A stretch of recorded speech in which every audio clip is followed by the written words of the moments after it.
জন্য ওমরের মতো বান্দা নবীর কল্লা কাটতে আইসা আল্লাহ তার এমন ভাবে কবুল করেছেন, আল্লাহর কাছে শাহাদাতের দোয়া করে, আল্লাহুম্মা রযুকনি শাহাদাতান ফি সাবিলিক ওয়াজআল মাউতি ফি বালাদি রাসূলিক। ও দয়ার মালিক, আমাকে তুমি শাহাদাতের রিজিক দিও আর মুহাম্মদের শহরে আমার মরণের পরে দাফনের ব্যবস্থা করিও। মুহররমের 1 তারিখ ওমরে ফারুক ফজরের নামাজের ইমামতিতে দাঁড়াইছেন, এমন সময় বেঈমান আইসা ওমরের উপর আক্রমণ শুরু করছে। ওমর কান্না করে কয়, আমারে আঘাতটা কি বেঈমান করছে না কোনো মুমিন? সন্তান বলে, আব্বাজান বেঈমান করেছে। ওমর আলহামদুলিল্লাহ বলতেছেন, আমার দোয়া তো একটা কবুল হয়ে গেছে, আল্লাহুম্মা রযুকনি শাহাদাতান ফি সাবিলিক। আমার আর একটা দোয়া ছিল, আমি রসুলের পার্শ্বে থাকতে চাই, কিন্তু না, নবীর পার্শ্বে আবু বকর, এর পার্শ্বের জায়গা ঘরটার মালিক আম্মা জান আয়েশা রাদিয়াল্লাহু আনহা, তিনি হলেন এই জায়গার মালিক। এরে আব্দুল্লাহ, আমার সন্তান একটু চা, আমার একটা দোয়া কবুল হইছে, দ্বিতীয় দোয়াটা কবুল হবে কিনা আম্মা জানের কাছে গিয়ে একটু অনুমতি নাও। আমারে নবী এত আদর করেছেন, আজকে আমি মরিয়া যাইতেছি, আমার দাফনটা কি রসুলের পাশে হবে কিনা একটু অনুমতি নাও। আম্মা জান আয়েশা যদি অনুমতি না দেয়, আমার ওখানে থাকার কোনো অধিকার নাই। আম্মা জানের কাছে অনুমতির যখন চাওয়া হলো, আম্মা জান ডেকে বলে, এতদিন আমার হুজরার ভেতরে নবী যেখানে ঘুমাইতেন ওই জায়গায় দাফন, এরপরে আমার আব্বা জান আমার পাশে নবীর পাশে আছেন। আমি আয়েশা আমার হুজরায় চলছি মোটামুটি খোলামেলা, কোনো পেরেশানি নাই। এখন ওমর যদি আয়েশা এখানে দাফন হয়, আমি তো খোলামেলা চলতে পারবো না।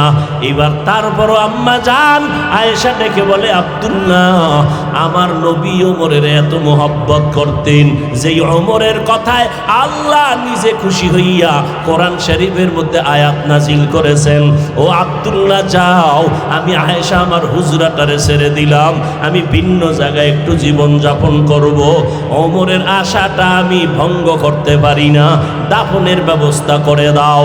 আম্মা জান আয়েশা অনুমতি দিছেন। এখন আম্মা জান যদি জরুরতে রুমের মধ্যে ঢুকেন, ওমরের ইন্তেকালের পরে এতদিন ছিলেন বাবা, এতদিন ছিলেন রহমতের নবী, তখন তেমন খোলামেলা চলতে বাধা ছিল না। এখন ওমর আছে পার্শ্বে, এখন আম্মা জান আয়েশা একটু ঢেকে ঢুকে খুব সতর্কতার সাথে কোনো প্রয়োজনে ঢুকেন, পর্দা রক্ষা করার চেষ্টা করেন। কারণ আল্লাহর খাস বান্দা যারা, এরা মরে না, এরা কবরেও জিন্দা। কাদের কুদরত দারি বরকামাল, কাদের কুদরত দারি বরকামাল, আনতা রব্বি আনতা হাসবি জুল জালাল, তুহি কাদের জলিলুল্লাহ জাহাদার, বহর হালে তুহি মেরা নেগাহদার। আল্লাহর কসম, আমি আপনার জন্য পুরা ঘরের মধ্যে পয়গম্বরের তরিকায় আমি চলি, আমার দোপাট্টা পর্যন্ত আমি খুলি না। পয়গম্বর বলেছেন, যেই ঘরের নারীরা পর্দা রক্ষা করবে, দোপাট্টা খুলবে না, ওই ঘরে রিজিকের বরকত নষ্ট হবে না। নাম্বার 2, আমি ঘরের মধ্যে যত রান্না করি পাকাই, আমি বিনা অজুতে কোনো খানা পাকাই না। আমি ইস্তেঞ্জায় যাই, আমি জুতা ছাড়া যাই না, খালি মাথায় যাই না, সুন্নত তরিকায় যাই। এবং বাথরুম থেকে আমি যতবার বের হই, আমি অজু না কইরা কোনো কাজ করি না। বরকত আমনেরে দিব আল্লাহ। ম্যাডামও ঘুমায়, আমনেও ঘুমান। রোজা রাখে না, বউ রোজা রাখছে, রোজা বাদ, আগে খানা দাও। নামাজ পড়ে, আগে খানা। নফসে খাওয়া মায় পাইছে না বাঙালি। ওয়াজে গেল খাওন তালাশ করে, ডাক্তার কইছে মিষ্টি খাওয়া হারাম, হয়ে গেছে সবে বরাতে জেলাফি খাইতে মসজিদে। আছে না নাই? যাইয়ে হ্যাঁ কিলাকিলি ধুম। বিষয় কি? পোটলা একটা লয়ে বগলের তলে, আর একটা হাত বাড়াইছে আর একটা নিবে, পিছনে একজনে আমি একটা ভাই নেয়, ও দুইটা লয়ে টানে, ও বগলের তলেরটা টান দিছে দুইজনের সাথে কিলাকিলি শুরু। এমন ধাক্কা ধাক্কি, ওদিক দিয়া মানুষ খাইয়ে লয়ে সব গেছি গা। এখন এই দুইজন কিলাকিলি করে দেখে জেলাপি পায়ের তলে ভর্তা, কেউ নাই। মসজিদ থেকে বাইরে খোদা গজব দুনিয়াতে থাকলে এই জায়গায় দিলা গজব, আজকে এই মসজিদে আর আইনো না। বিষয় কি? জেলাপি পাইলাম না কেন? দেখে ডাক্তার কইছে মিষ্টি খাওয়া নিষেধ। এই হলো বাঙালির খাসলাত। দেখেন না, জুমার নামাজে যায়, 5 ওয়াক্ত তো পড়েই না, যাইয়া শেষে গিয়ে ঢুকছে। সুন্নত পড়লে পড়লো, না পড়লে আগেরটার খবর নেই। ইমাম সালাম ফিরানো মাত্র দৌড়, মনে হয় মসজিদে একটা তুফান শুরু হয়ে গেছে। এক দৌড়ে মসজিদ খালি। বাসায় গিয়ে দেখে আর একজনের জোতা নিয়ে হাজির। ধরা খাইলে টেস্ট করলাম, বাঙালি তো, তোমাকে টেস্ট করলাম, না খাইলে গেছি গিয়া জোতা। ওম্মা আর একদিন দেখা যায় এই আল্লাহর বান্দা যে আগে যায় প্রতিদিন নামাজ পড়া, আজকে সুন্নত পুরা খালি পড়তেই আছে, ধাম ধাম মসজিদের ফ্লোর খালি গরম, উঠে নামে দাঁড়ায়, খালি বাড়ি মারতেছে সেজদার। বিষয় কি? ওই এত জুমা, কয়েকটা জুমায় সুন্নত পড়তে পারি নাই তো, এদের কাজ আদায় করি। কয় কেন? বিষয় কি? কয় যে খতিব সাহেবের পাশে জেলাফির বস্তা। মুয়াজ্জিন আবার কয়া দিছে নামাজের পর বইয়ের মিলাদ আছে, কয় না? হায় হায়। আর জীবনভর নামাজ পড়াই মসজিদে জুমা টুমা, সাহসও করে নাই যে হুজুর নামাজের পর আলাদা একটু মিলাদ করি, সাহস করে নাই। কারো দোয়া লাগলে ওই নামাজের পরে যে দোয়া করি, ওই দোয়ায় সব শেষ। কিসের আবার জেলাফি টেলাফি? এই তবারক খাইয়া লইয়া মসজিদ অনেক জায়গায় ভাগ হয়ে গেছে, মাহফিল বন্ধ হয়ে গেছে। এই তবারক খাইতে যায় মোবারক হয়ে গেছে, মাহফিল বন্ধ। এই যে এখানে এত আশিকের রাসূল টাইট হয়ে বইছে, বয়ানে হুই নেই, যে ফজরও পড়ে নাই, জোহরও পড়ে নাই, আসর পড়ে নাই, মাগরিব পড়ে নাই, এশাও পড়ে নাই। যেই তাহলে ঠিক কয় মনে হয় যেন সব নামাজ আমি বন্ধ করে দিয়েছি। তবে মোনাজাতের পরে বাসায় যায় ওই মোনাজাত আর একটা ধরবো, মোবাইল মাঝখানে লাগায়, এটা হলো আর এক মোনাজাত, হইয়া মোনাজাত। বাস এইভাবে ফজর পর্যন্ত কবিরা গুনার প্র্যাকটিস করে নামাজ ছাড়া ঘুম। শয়তানাই কইবে আর কত, এবার একটু রেস্টে যাও, মোবাইল ফালায় ঘুম, ফজরের নামাজেরও খবর নেই। আল্লাহ সবাইকে হেদায়াত দান করুন। অথচ মদিনার নবী বলেন নামাজ ছাড়ার কোনো সুযোগ নাই। কালান নবিয়্যু সাল্লাল্লাহু আলাইহি ওয়া আলিহি ওয়া সাল্লাম বাইনাল আবদি ওয়া বাইনাল কুফরি তারকুস সালাহ। পয়গম্বর বলেন, এই মুমিনের দল, বেঈমান আর মুমিনের ভেতরে ব্যবধান হলো নামাজ। বেঈমানেরা নামাজ পড়ে না, মুমিনেরা কখনো নামাজ ছাড়ে না। নামাজ কয় ওয়াক্ত? সপ্তাহে একদিন না প্রতিদিন? মাঝে মাঝে 2-1 ওয়াক্ত ছেড়ে দিলে কোনো সমস্যা হবে? বলেন বলেন।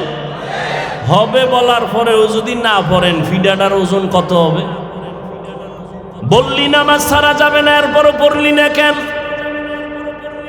মুসলমানের পরিচয় বড় নামাজ। আল্লাহ চ্যালেঞ্জ দিয়ে বলেছেন, নামাজ মানুষকে সব গুনাহের গোডাউন থেকে মুক্ত করে দিবে। নামাজ ইন্নাস সালাতা তানহা আনিল ফাহশাই ওয়াল মুনকার ওয়া লাযিকরুল্লাহি আকবার। ওয়াদা কার? যে নামাজ পড়বে সে গুনাহ করবে না। কিন্তু আমগো সমাজে বহু নামাজি সুদ খায়, মিথ্যা কথা বলে, ইমামের বিরোধিতা করে, মানুষের সাথে ব্যবসায় 2 নাম্বারি করে, দোকানে 2 নাম্বারি করার আগেই লেখা রাখছে বিক্রি করা মাল ফেরত নেওয়া হয় না। 2 নাম্বারি করলেও জানো এটার আর প্রশ্ন করতে না পারে, আছে না নেই? অথচ আল্লাহ ওয়াদা করেছেন নামাজ মানুষকে পাপের গুনাহ থেকে ফিরায় রাখবে। নামাজ কিন্তু দুঃখ, নামাজি বান্দা কেন গুনাহ ছাড়ে না? মুসলমানের সন্তান কেন নামাজ পড়ে না? নামাজ পড়ে না এই আছে এক দল, আর এক দল আছে নামাজ পড়ে ঠিক কিন্তু কি ছাড়ে না? বলেন না কেন? গুনাহ ছাড়ে না। এদের জন্য আল্লাহ আলাদা আর এক আয়াতে সুসংবাদ দিছেন, কইতামনি? আপনারা পারলে ঠোঁট লড়াইবেন। বিসমিল্লাহির রহমানির রহিম। আরাআইতাল্লাযী ইউকাযযিবু বিদ্দীন ফাযালিকাল্লাযী ইয়াদউল ইয়াতীম ওয়ালা ইয়াহুদ্দু আলা তাআমিল মিসকিন। পারেন না? যে বয়ে বয়ে রইলেন কেন? ঠোঁটটা তো নাড়াইতে পারে। ওয়ালা ইয়াহুদ্দু আলা তাআমিল মিসকিন। পরেরটা কি? ফাওয়াইলুল লিল মুসাল্লিন। মুসল্লিদের জন্য সুসংবাদ কি? ওয়াইল নামক জাহান্নাম। মুসল্লি যারা নামাজ পড়ে এদের জন্য চূড়ান্ত নিকৃষ্ট একটা জাহান্নামের নাম ওয়াইল নামক জাহান্নাম। এটা কাদের জন্য? মুসল্লিদের জন্য। মুসল্লি কারা? যারা নামাজ পড়ে। এবার বুঝেননি? ফাওয়াইলুল লিল মুসাল্লিন, মুসল্লিদের জন্য ওয়াইল নামক জাহান্নাম।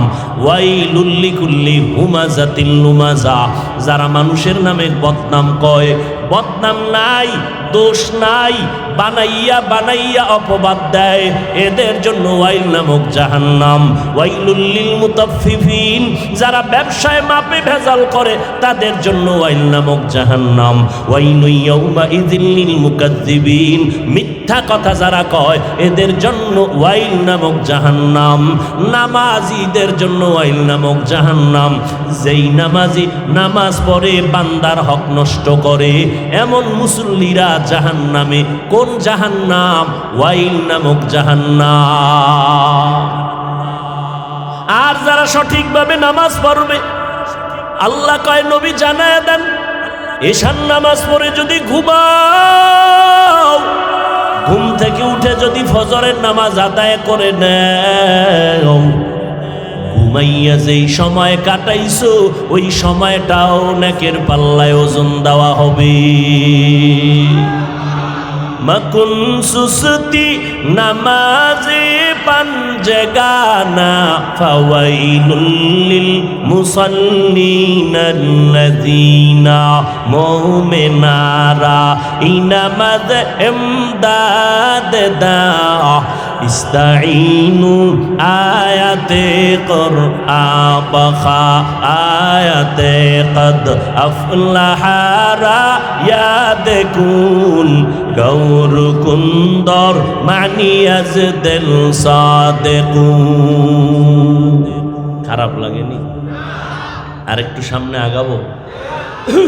যুবকেরা নামাজ পড়বানি, কষ্ট লাগে না? এরে যুবক, তোমার মতো যুবক জীবনে মাদ্রাসায় পড়ে নাই, তাকাইয়া দেখেছ?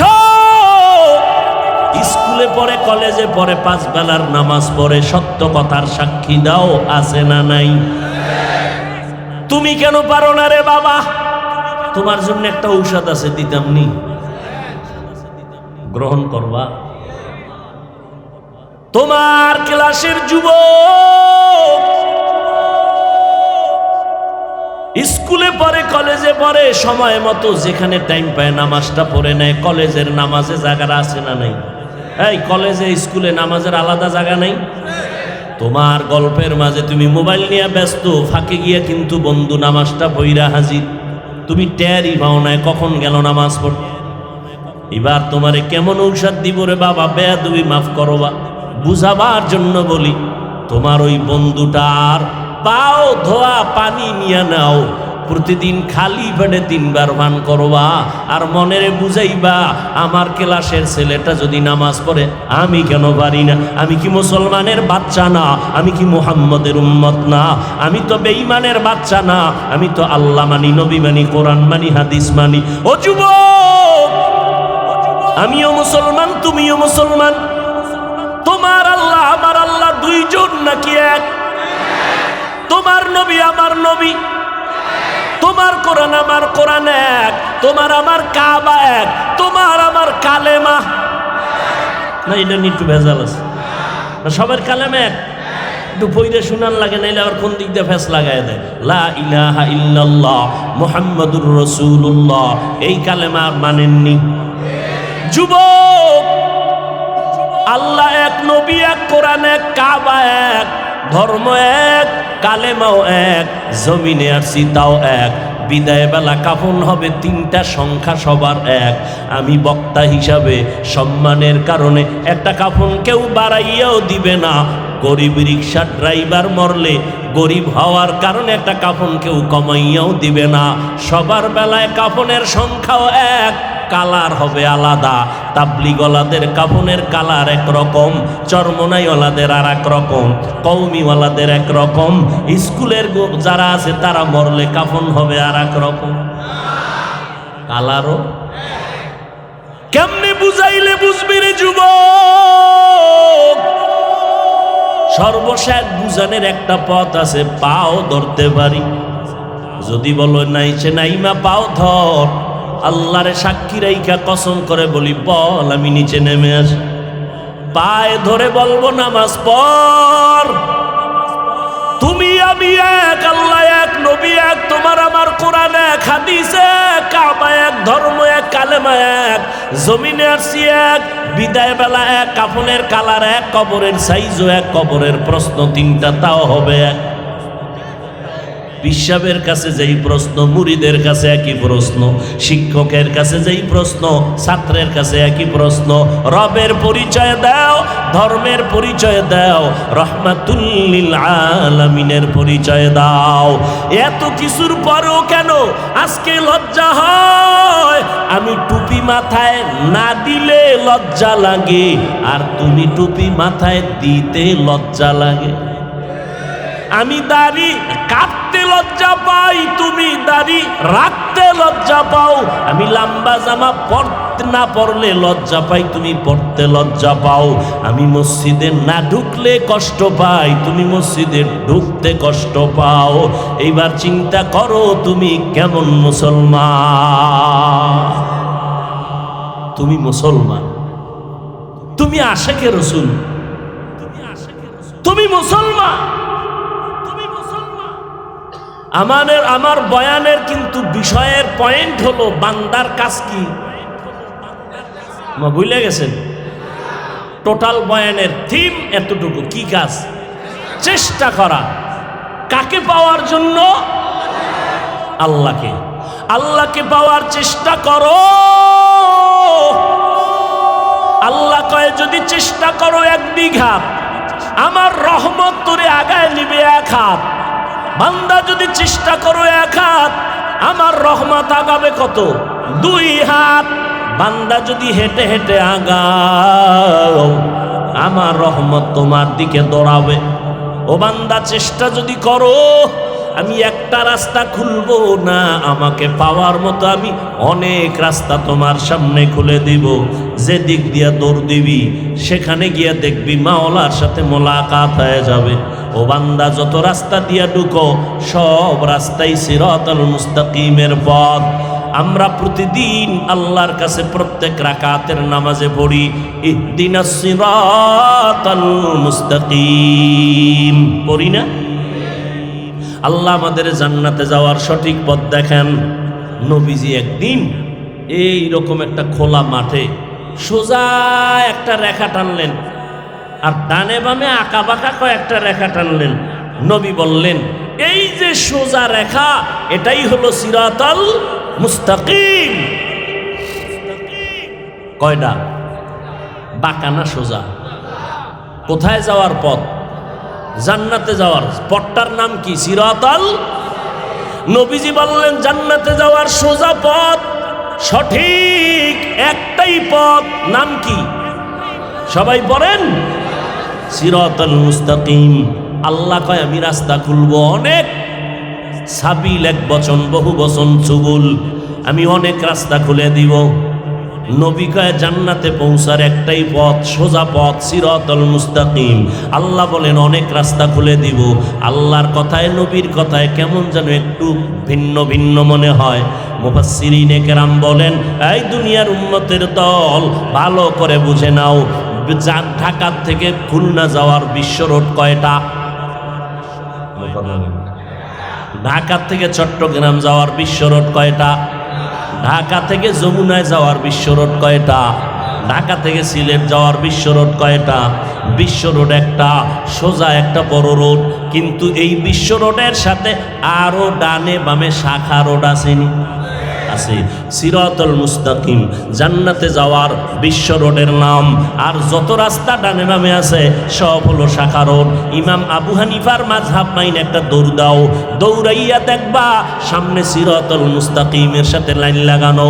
ইমাম আবু হানিফার রাস্তাটাও আহলে সুন্নাত ওয়াল জামাতের পথ, নাজাতের পথ, এটার সাথেও সিরাতুল মুস্তাকিমের সংযোগ লাগানো।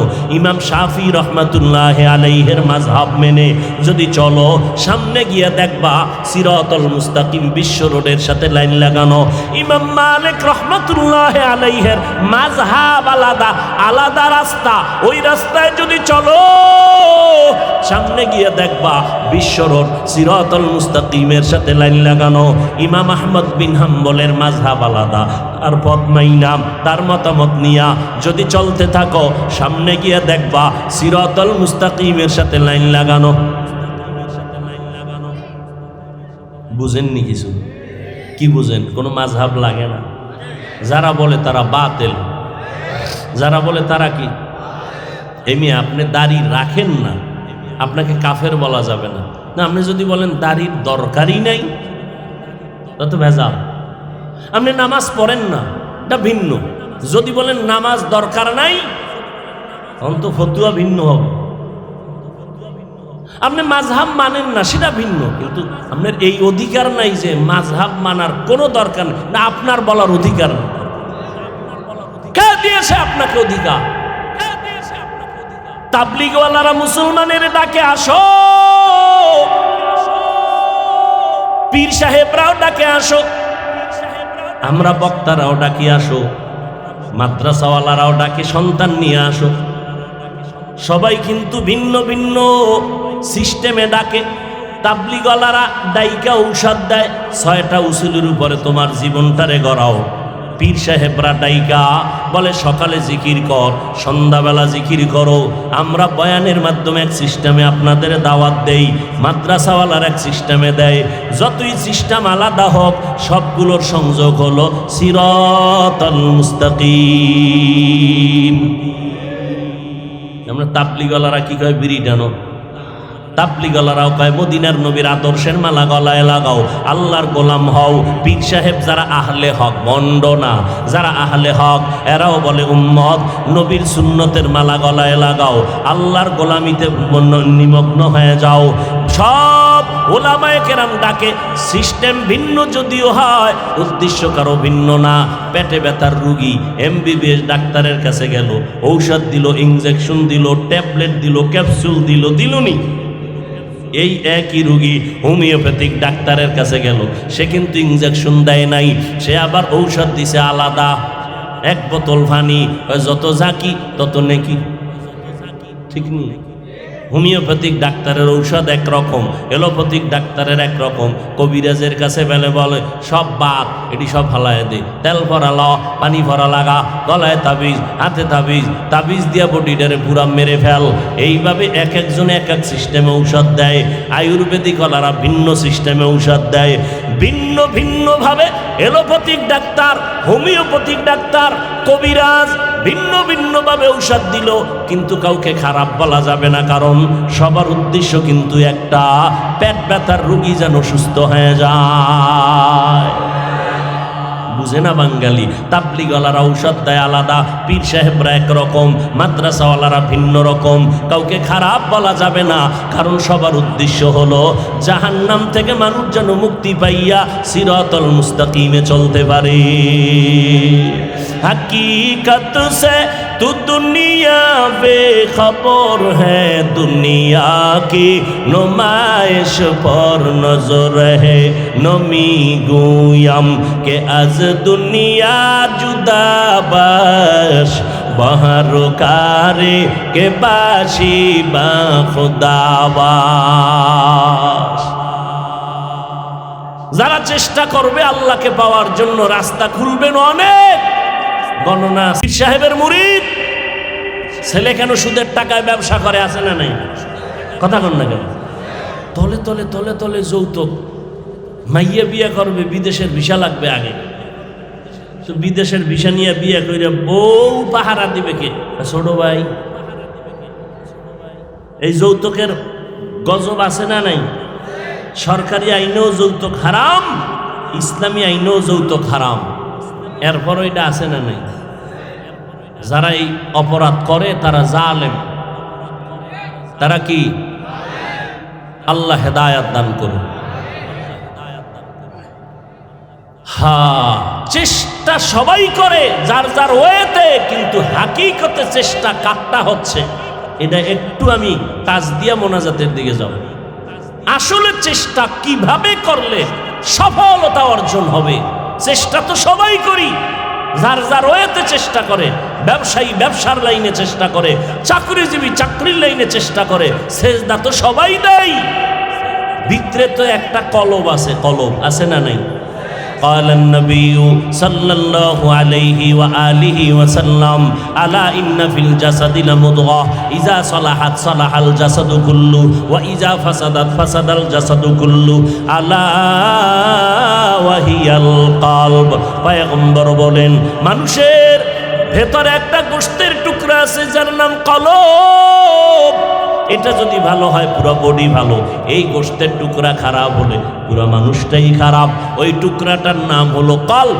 সবার ভিতরেই তো কলব আছে, আয়নার মতো পরিষ্কার আছে কতজনা? ও আল্লাহর বান্দা, ভালো করে বুঝেন, চেষ্টা তো সবাই করে, সফলতা কয়জন পায়? ব্যবসা তো সবাই করে, লাভবান তো সবাই হতে পারে না। চাকরি তো সবাই করে, সফল তো সবাই হতে পারে না। চেষ্টা তো সবাই করে, কিন্তু সফলতা সবার আসবে না। হ্যাঁ, ওই ব্যক্তির চেষ্টা সফল যেই ব্যক্তির চেষ্টার মধ্যে তিনটা গুণ থাকবে। জোরে বলেন কয়টা? একটা বইলে মোনাজাত দিব। ধৈর্য হবে কি? ধৈর্য হবে? ফাঁকে ফাঁকে কিন্তু আল্লাহর বান্দারা কেউ খুব যাইতেছেন। কেন? কারো ঝামেলা, গেট আটকায় গেলে রাস্তায় ঘুরতে হবে আর সারা রাত। বুঝেন না? কিছু বিল্ডিংওয়ালারা এত পাওয়ার লইয়া চলে যে ফজরের সময় ভাড়াটিয়া নামাজ পড়তে যেতে চায়, গেট খোলার চাবি দেয়। আছে না নাই? আল্লাহ হেদায়াত দান করুন। जिंदगी में बंदगी तू कर नहीं। तो भाई साउंड कमाए, तुम घुमाओ, बढ़ाओ। जिंदगी में बंदगी तू कर नहीं, जिंदगी में बंदगी शर्मिंदा है, जिंदगी में बंदगी शर्मिंदा है। যুবকেরা সজাগ আছেন? আমি যে এইটা টান দিলাম, এটা কি বাংলা গান না হিন্দি গান? অন্য কথা কয় না, বাংলা। তুমি যে হারাদিন এক যুবক দেখি এই হিন্দি গান শুনে আর লাফায়, কয় লাফাস কেন? অর্থ কি? কয় আব্বাও জানে না, আমিও জানি না। কয় লাফাও কেন? কয় মজা লাগে। এরে যুবক, আমি যে গানটা টান দিলাম, বল এখানে একতারা নাই, হারমোনিয়াম নাই, কোনো ঢোলের আওয়াজ নাই, আল্লাহর সাক্ষী রেখে বল মজা লাগছে না খারাপ লাগছে? दुनिया में हो दुनिया का तलबगार ना हो। हारमोनियम वाला पाशे থাকলে কি বাড়িটা মারতো? दुनिया में हो दुनिया का तलबगार न हो, बाजार से गुजर हो खरीदार न हो। ये दुनिया एक मिसल कागज फूल है, ये दुनिया एक मिसल कागज फूल है। जिंदगी में बंदगी तू कर नहीं, जिंदगी में बंदगी तू कर नहीं। जिंदगी बे बंदगी शर्मिंदा है, जिंदगी बे बंदगी शर्मिंदा है। যুবকেরা এগুলো শোন, আমাদের লাইনে বহু আল্লাহ বান্দারা এই নাত পড়ে, নবীর নামে বিভিন্ন নাশিদ পড়ে। হিন্দি লাগলে হিন্দি শোন, বাংলা লাগলে বাংলা শোন, কিন্তু ঢোলের আওয়াজ কানে দিবি না। পয়গম্বর বলেন, বাদ্যযন্ত্রের আওয়াজ যদি পাও কানের মধ্যে আঙ্গুল দাও, কারণ সব গুনার এটা হলো মূল ফ্যাক্টরি। এই গানের আওয়াজ দিয়া মানুষ জেনার দিকে দৌড়ায়, ঠিক নি? আল্লাহর মোহাব্বত লাগাই এগুলো শুনো। ফাঁকে ফাঁকে কোরআন তেলাওয়াত শুনবা রাতের বেলা ঘুমানোর সময়। তোমার যখন ডিউটি শেষ, শুয়ে শুয়ে একটা ডিউটি করে না, কথা কয় না, মোবাইল শরীফ লইয়া সারাটা রাত কবিরা গুনার প্র্যাকটিস করে। এই ডিউটি যখন শেষ হয়, এবার নিয়ত করছো ডিউটি শেষ, ইতি টানছো ঘুমাবা, ঠিক সেই সময় ইউটিউবে লেখবা কোরআন তেলাওয়াত, দেখবা বহু আল্লাহর বান্দা মক্কা মদিনার ইমামরা তোমার সামনে হাজির। একটা টাচ করবা, এবার তেলাওয়াত চলতে থাকবে, বালিশের পার্শ্বে মোবাইলটা ফালাইয়া শুনতে শুনতে ঘুমাও। আমি তো আল্লাহর উপরে ভরসা করে বলি, এক সপ্তাহ যদি এই ঔষধ ব্যবহার করো, নিজেই একদিন চোখের পানি ফেলে বলবা আর গান শুনবো না। আর গান, হে খোদা দয়াময় রব্বুল আলামিন।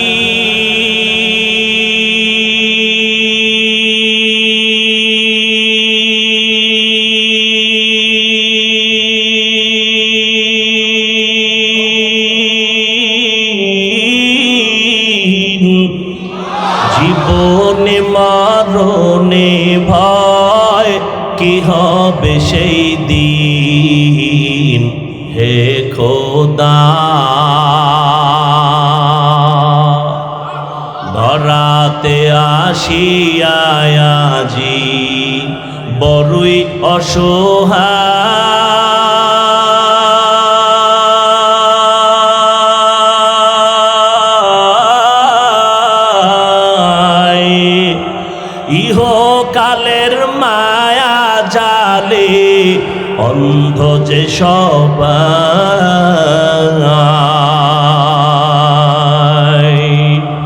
ধরাতে আসিয়াজি বড়ই অসহায়।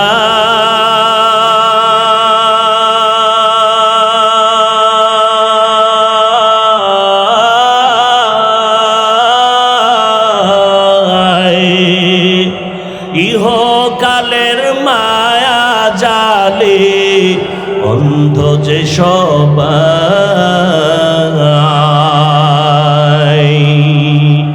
দাও হেদায়াত মুক্তি দাতা, দাও হেদায়াত মুক্তি দাতা, গফুরুর রহিম।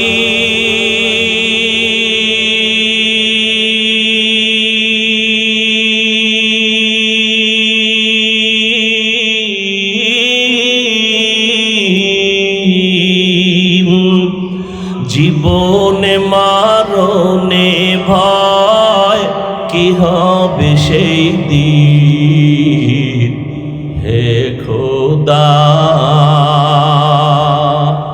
হে খোদা দয়া রব্বুল আলামিন।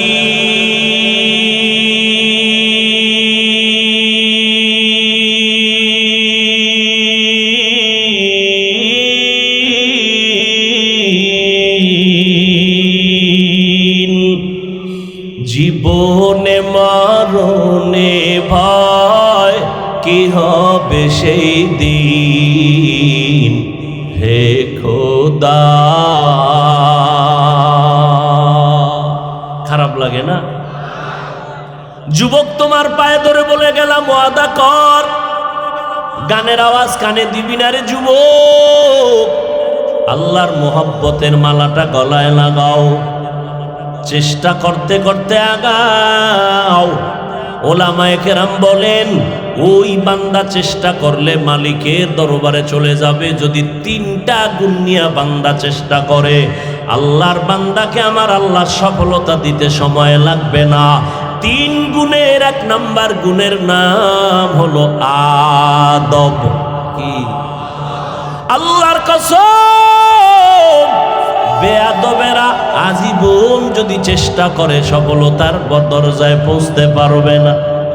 লিকুল্লি শাইইন জিনাতুন ফিল ওয়ারা ওয়া জিনাতুল মারই তামামিল আদাবি আজ খোদা খাইমে তৌফিক আদব বেআদব মাহরুম গাশত আজ ফজলেরা।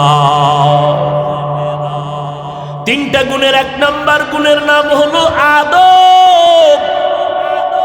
আদব শিখবা কই? বলে বেয়াদব থেকে আদব শিখো। বেয়াদব যা করবে তুমি তা করবা না। বেয়াদব গালি দিবে, তুমি গালি দিবা না। বেয়াদব বাম হাতে পানি পান করবে, তুমি পান করবা না। বেয়াদব রাস্তার ডান বাম চিন্তা করবে না, এদিক সেদিক উল্টা পাল্টা কথা বলবে, তাকাবে, তুমি তাকাবা না। এরে যুবক, আদব মানি বড় হুজুরের সামনে, খতিব সাহেবের সামনে হাত বাইদের পরে দাঁড়াইয়া থাকার নাম আদব না। চোখের চাহনির মধ্যে আদব আছে, জবানের কথার মধ্যে আদব আছে, অঙ্গ প্রত্যঙ্গগুলো নাড়াচাড়ার মধ্যেও আদব আছে। প্রত্যেকটা ক্ষেত্রে আদব। রাস্তায় হাঁটবেন, সেখানেও আদব। আদবের সংক্ষিপ্ত পরিচয় সুন্নাত অনুযায়ী চলো, এটাই হলো আদব। সুন্নাত অনুযায়ী গ্লাস ধরো, সুন্নাত অনুযায়ী বাথরুমে ঢুকো। কোন পা দিয়া? বাম পা দিয়া। মাথা খালি রাখা যাবে না, পাও খালি রাখা যাবে না। খালি মাথায় খালি পায়ে বাথরুমে ঢুকবা, বিপদে পড়বা। দোয়া পরে ঢুকো, আল্লাহুম্মা ইন্নী আউযু বিকা মিনাল খুবসি ওয়াল খাবাইস। কিচ্ছু পারেন না, বিসমিল্লাহ বলে ঢুকে যান।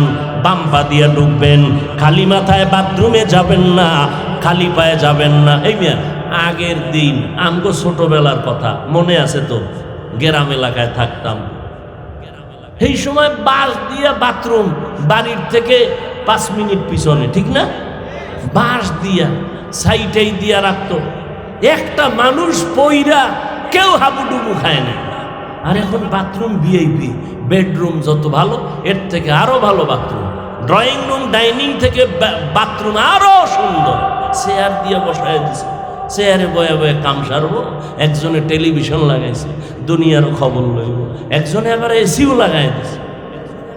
এত সুন্দর বাথরুম, কিন্তু হুনি অমুকে পইরা ধাম কইরা পইরা পিঠের মেরুদণ্ড ভেঙে গেছে, পাও বাঁকা হয়ে গেছে।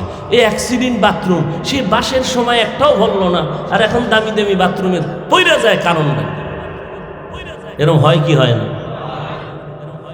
জীবনেও বাথরুমে পড়বেন না।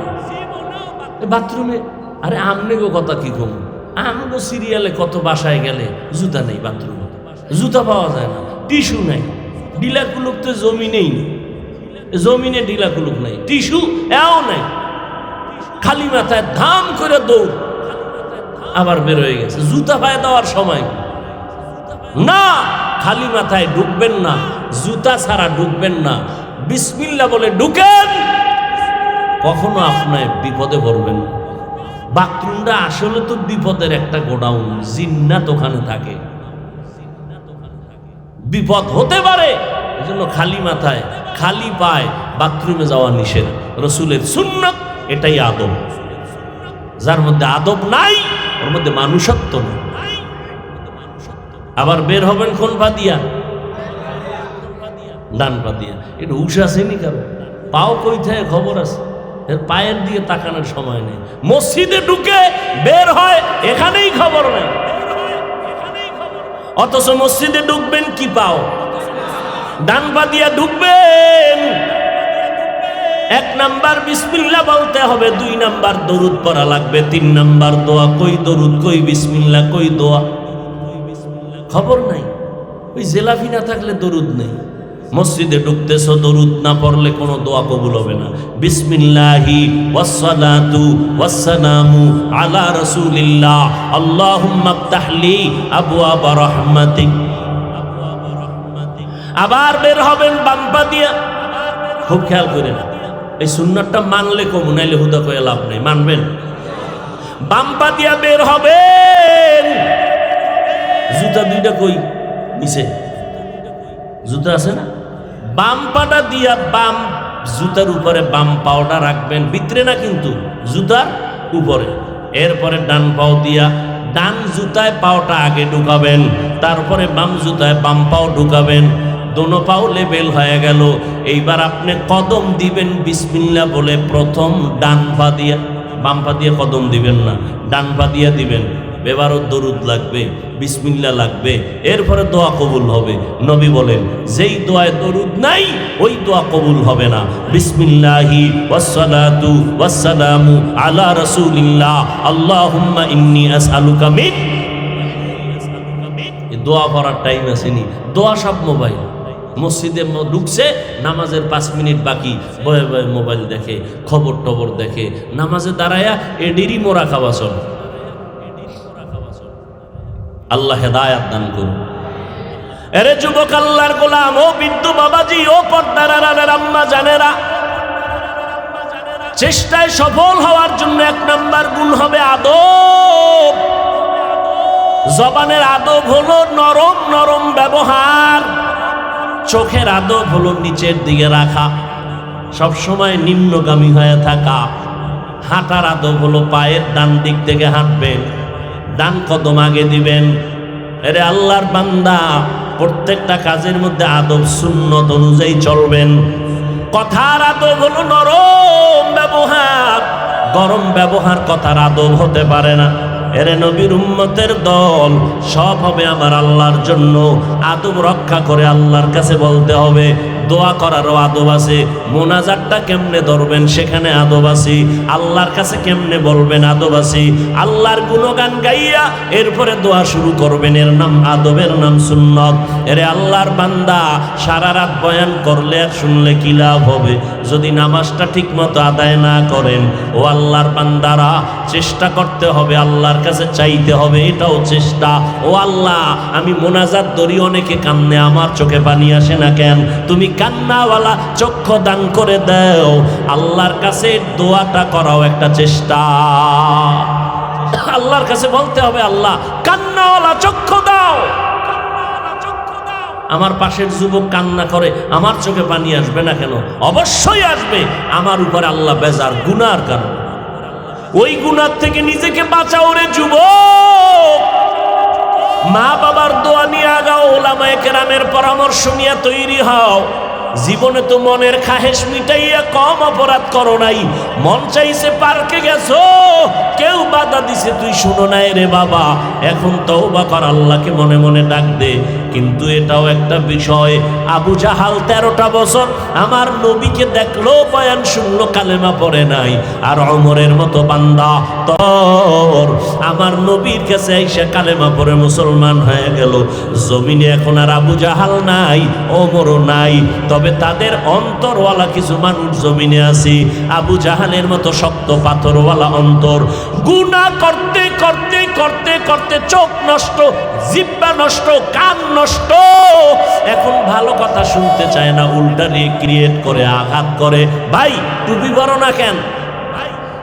আদবের সাথে বলবে, হুজুর নবীর সুন্নত, টুপি মাথায় দেওয়া দরকার, পারি না, দোয়া কইরেন, চেষ্টা করব। কিন্তু গাদ্দারে কি কয়, টুপি মাথায় না দিলে অসুবিধা কি? টুপির মধ্যেই কি ইসলাম? দাড়ির মধ্যে কি ইসলাম, পোশাকের মধ্যে কি ইসলাম, পর্দার মধ্যে কি ইসলাম? কি পরিমাণ গাদ্দার! আমার রসুলের কথার সাথে কি পরিমাণ দূরত্ব, আক্রমণ! টুপির মধ্যে কি ইসলাম, দাড়ির মধ্যে কি ইসলাম, পোশাকের মধ্যে কি ইসলাম? টুপিতে ইসলাম নাই, দাড়িতে নাই, পোশাকে নাই, পর্দায় নাই। তো ইসলাম তোমার আব্বা কোন গুদামে আটকায় রাখছে? তালার চাবি দাও। নিয়ম হইল আলেম পাইলে দোয়া চাইও হুজুর। যতই তাল বাহানা করি নামাজ পড়া দরকার, একটু দোয়া করবেন, আমি চেষ্টা করব। হুজুর আমার মাথায় একটু দোয়া করেন। ঘরে গেলে মায়ের সাথে মোলাকাত। এই যুবক, আল্লাহর কসম করে বললাম, মা বাবারে কষ্ট দিয়ে আগাইতে পারবি না। মা বাবার চোখের পানি দোয়া না থাকলে চেয়ারে বসতে পারতাম না। তুমি বাবা পরীক্ষায় ভালো নাম্বার পাইতা না। মা বাবার দোয়া যদি না থাকতো সামনে আগাইতে পারতা না। এই টাকাওয়ালা ভাই, মা বাবার চোখের পানি দোয়া না থাকলে টাকার মালিক হতে পারতেন না, গাড়ি বাড়ির মালিক হতে পারতেন না, সম্মানের চেয়ারে বসতে পারতেন না। ওই মা বাবার থেকে দোয়া নিয়ে আগাইও রে যুবক। মনটাকে বুঝাইও। তোমার মতো যুবক রাস্তায় গাড়ি চালায়, 5 বেলার নামাজ পড়ে, তুমি কেন পারো না? নদীর মধ্যে মাছ ধরে, নৌকায় বসে নামাজ পড়ে, তুমি কেন পারো না? তোমার মতো যুবক কৃষিকাজ করে, রাস্তায় গামছা বিছায় নামাজ পড়ে, নামাজ ছাড়ে না, তুমি কেন পারো না? RAB, army, police, BDR, doctor, professor, engineer, দেখো 5 বেলার নামাজ পড়ে, তুমি কেন পারো না রে বাবা? আল্লাহর কাছে তৌফিক চাও। আবু জাহালের মতো পাথর নিয়ে বসবা না, ওমরের মতো মেজাজ নিয়ে বসো। গুনার কথা স্মরণ করো, আল্লাহর আযাব সহ্য করতে পারবা না। মনে মনে আমার মাওলাকে ডাক দাও, ও আল্লাহ, এই ময়দানে মনে হয় যেন আমার মতো অপরাধী কেউ নাই। আমার অপরাধের খবর আমার মা জানলে ধিক্কার জানাইতেন, আব্বা জানলে আমাকে অপছন্দ করতেন, আমার আপনজনেরা সবাই আমাকে তাড়ায় দিত। ও আল্লাহ, আপনি জানার পরেও তো একবারও আমার উপরে রাগ করিয়া পানি বন্ধ করেন নাই, খানা বন্ধ করেন নাই, সূর্যের আলো বন্ধ করেন নাই, চাঁদের আলো বন্ধ করেন নাই। ও আল্লাহ, আমারে ঘুমের ঘরে কোনো মুসিবত দেন নাই। আজকে আমি বুঝতে পেরেছি, গুনাহ করিয়া কবরে গেলে শাস্তি হবে, কোরআন বলে হাসরের ময়দানে শাস্তি হবে। আজকে থেকে তৈরি হয়ে গেলাম, আর নামাজ ছাড়বো না, আর দাড়ি কাটবো না রে আল্লাহ, আর নবীর কলিজায় আঘাত করবো না। ফিলিস্তিনে আমার যুবক, আমার যুবতী বোনে রক্তের বন্যায় হয়ে গেছে লাল। আল্লাহর কাছে কি কান্না করে দেখছো না রে বাবা? মিডিয়ায় এক বাবা মানুষের আনন্দে মিষ্টি খাওয়ায়, কয় তুমি মিষ্টি খাওয়াও কেন? কয় আল্লাহর শুকর, আমার সন্তান বেঈমানের তরবারিতে শাহাদাতের মর্যাদা নিয়া বিনা হিসাবে জান্নাতে চলে গেছে। আমি মিষ্টি খাওয়াইয়া আমিও রেডি হইতেছি, এই রাস্তা দিয়া আমিও জান্নাতে যেতে চাই।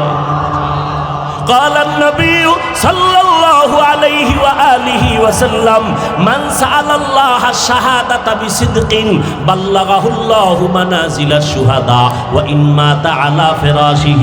আল্লাহর নবী বলেন, যারা আল্লাহর কাছে তামান্না করে শহীদি মরণ দিও, বিনা হিসাবে জান্নাতে যাব। এরে নবীর উম্মতের দল, যদি বলো কাফনের কাপড় কেনার টাকা নাই, তাহলে আমার মতো সাদা জামা, সাদা গেঞ্জি, সাদা টুপি পইরা থাক। এই অবস্থায় শহীদ হয়ে যাবি, এই অবস্থায় আল্লাহর কবরে দাফন হয়ে যাবে আল্লাহর আইনে। এবং এই জামা কাপড় অবস্থায় শহীদেরা আল্লাহর আদালতে দাঁড়াবে। কি ব্যাপার, তোমার কাফন নাই, জামায় রক্ত লাগানো কেন? ও আল্লাহ, বেঈমানের মোকাবেলা করতে গিয়া, নবীজির দ্বীন ইসলামের পতাকা উড্ডীন করতে গিয়া আমি তোমার রাস্তায় জীবনটারে বিলায় দিয়েছি। আল্লাহ বলবে, তাড়াতাড়ি যাও, কোনো হিসাব লাগবে না, ফেরেশতারা জান্নাতের গেট খুলে দাও।